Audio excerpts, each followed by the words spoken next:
Selamat pagi, salam sejahtera bagi kita sekalian.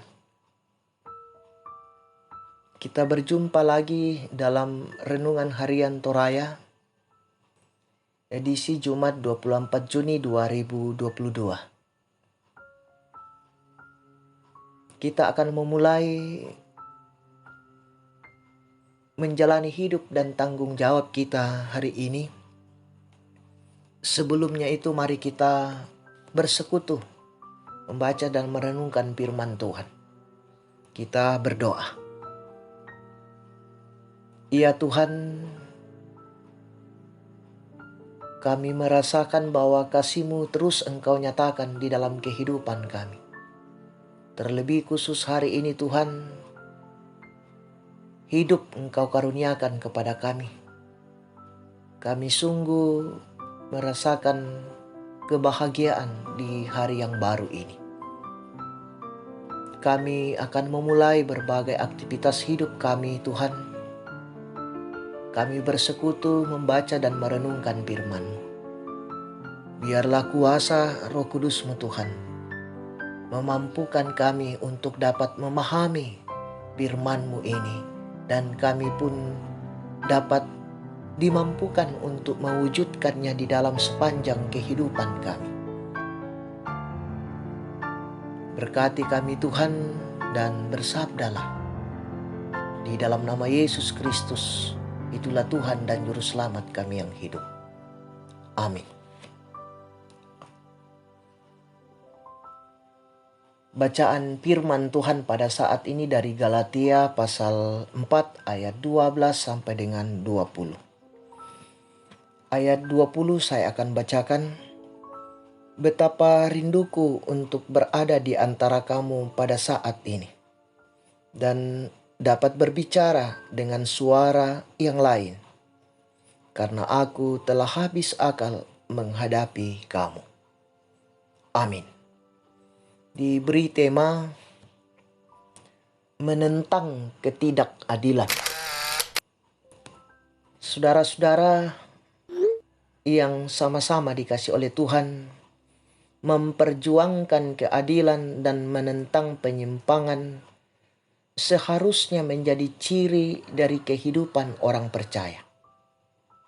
Pertanyaannya, apakah kita mampu dan berani untuk mengatakannya? Salah seorang tokoh reformasi gereja bernama John Huss dari Republik Ceko yang sangat terkenal menentang adanya penjualan surat pengampunan dosa, praktek korupsi dan ketidakadilan yang terjadi dalam gereja.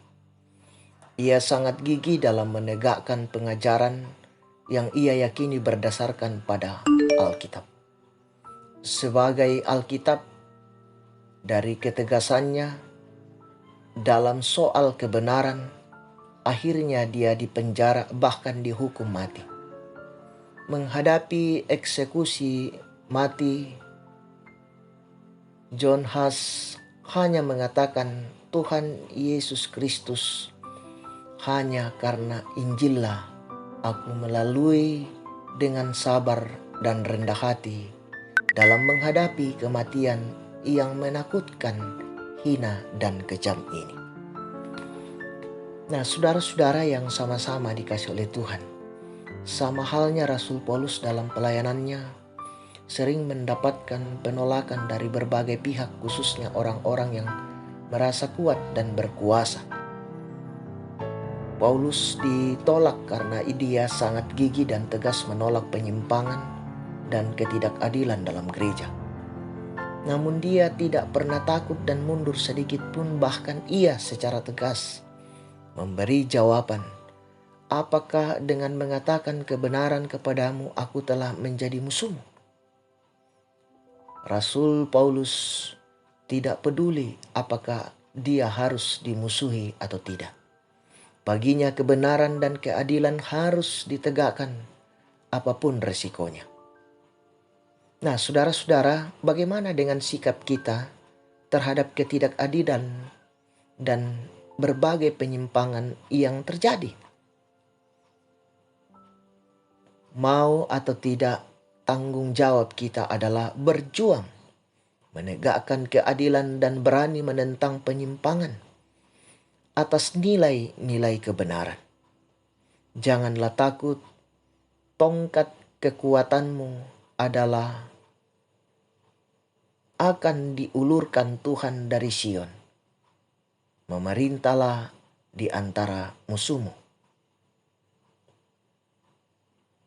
Amin. Mari kita berdoa. Ya Tuhan, kami mengucap syukur kepadamu. Engkau menganugerahkan waktu yang begitu indah bagi kami.